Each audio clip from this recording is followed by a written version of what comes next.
Ouais, ben, va falloir que j'augmente un peu la cadence si je veux avoir fini mes tops de 2023 avant le début de 2025.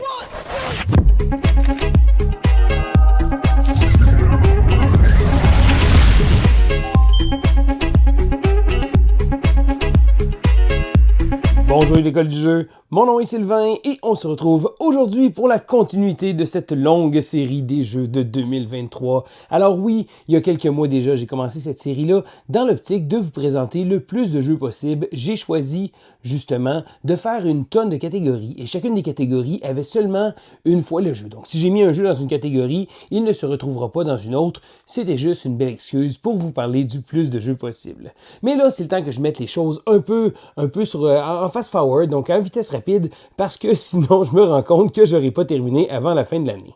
Alors je vous présente aujourd'hui le top 3 des visuels ou de la meilleure production de 2023. Alors c'est difficile de quantifier cet élément-là parce que un visuel, ça peut être la présentation, ça peut être le matériel, la production, ça peut être la qualité des composantes. Donc c'est pas nécessairement juste des belles images, c'est pas nécessairement juste des belles miniatures, c'est vraiment les jeux qui se sont démarqués à mon avis sur ce plan-là. Donc c'est très subjectif. Je pense que chacun a sa propre idée par rapport à ça. D'ailleurs, je suis curieux de savoir quelle est votre production, vos visuels favoris de l'an 2023. Écrivez-le dans les commentaires. Ça va être très intéressant de pouvoir vous lire parce qu'il y en a vraiment de tous les goûts. Et plus le temps avance et plus les jeux commencent à devenir de plus en plus beaux, et les jeux sont de plus en plus peaufinés aussi, donc c'est très agréable de voir la quantité de jeux absolument magnifiques qui peuvent sortir chaque année.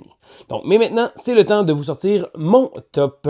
Alors, je commence en numéro 3 avec le jeu Veil of Eternity. On ne se le cachera pas, Veil of Eternity est un jeu qui tombe directement dans mes cordes. Un côté de tableau building, de gestion de ressources, le tout avec des images vraiment géniales. Je crois que je vais parler pour un peu tout le monde qui a vu le jeu. Ça ressemble étrangement beaucoup pas mal à quelque chose qui pourrait s'apparenter à Pokémon, sans être nécessairement des Pokémon. Bon, je pense qu'il y aurait eu la licence de Pokémon, ça aurait été clairement ça. Donc, dans Veil of Eternity, on va devoir aller recruter des cartes. Donc, il y a un draft de cartes très bien pensé, vraiment bien pensé, qui se fait du fait qu'on va aller chercher des différentes cartes de différentes couleurs pour construire notre tableau. Et là, il va y avoir des cartes qui vont avoir un effet lorsqu'on va poser. Il y a des cartes qui vont avoir un effet à chaque tour. Et là, on va pouvoir gérer des effets comme ça de manière à essayer de trouver sa combine. Parce que oui, c'est un jeu à combo, c'est un jeu dans lequel on va devoir trouver une petite twist et de l'exploiter le mieux possible.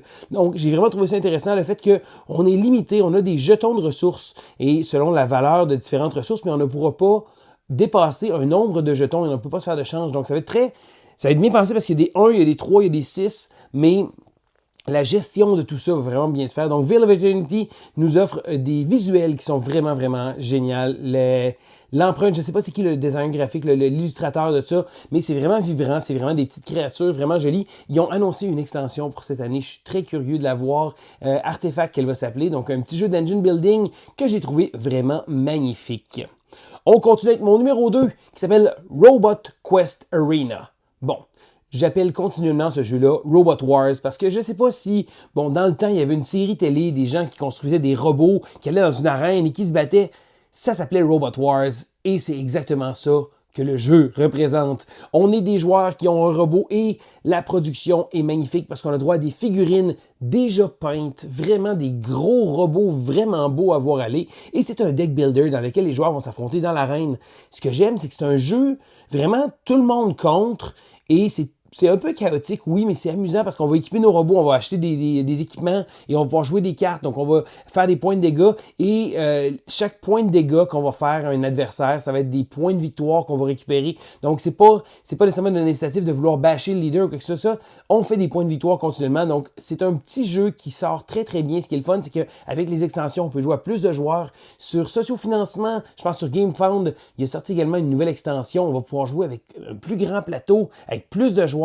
Donc, c'est vraiment un jeu que j'ai énormément de plaisir, un jeu qui se prend pas trop au sérieux, un jeu qui sort bien aussi. Je pense que c'est un bon deck builder de combat. C'est certain beaucoup de confrontations, mais c'est là-dessus qu'est basé le jeu. Et les robots sont vraiment tout mignons. Donc, une belle présentation visuelle avec cette fois-ci des figurines qui sont vraiment super et qui ajoutent à l'immersion.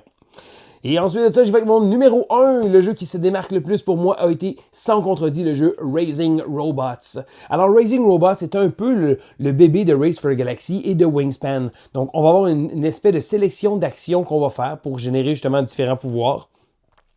Et avec ça, on a un élément de construction de tableau. Bon, l'élément Wingspan vient du fait qu'on va avoir un tableau, on va avoir 3 couleurs comme ça, on va placer nos cartes et lorsqu'on va activer, on va pouvoir activer les choses dans la ligne. Donc, un côté de tableau building, de gestion de ressources. Encore une fois, on trouve des combos, on génère des habilités, on génère des pouvoirs. Hein, ça tombe dans mes cordes énormément, un peu comme Veil of Eternity tantôt. Donc, mais là, on a on a droit à un aspect un petit peu plus gamer. Ce que j'ai particulièrement apprécié, c'est que chacune des illustrations est vraiment un petit clin d'œil à quelque chose. Des fois, il y a des robots, il y a vraiment des beaux petits clins d'œil qui sont faits à peu près sur toutes les cartes. On voit que le travail artistique a été vraiment posé. Ça a été très réfléchi. Des petits noms drôles à chacun des robots. C'est vraiment super. Et en plus de ça, c'est un excellent jeu qui va fort probablement se hisser parmi mes expériences, mes meilleurs jeux de 2023 parce que j'ai vraiment adoré Raising Robots. Maintenant, je veux savoir, vous, qu'est-ce que vous en pensez? Est-ce que vous avez joué à des jeux que je vous ai parlé? Et quel est votre jeu qui s'est démarqué au niveau de la production et des visuels? Indiquez-le dans les commentaires. Ça me fait toujours plaisir de pouvoir vous lire et d'échanger avec vous. Donc, c'est Sylvain pour l'École du jeu. On se dit à la prochaine!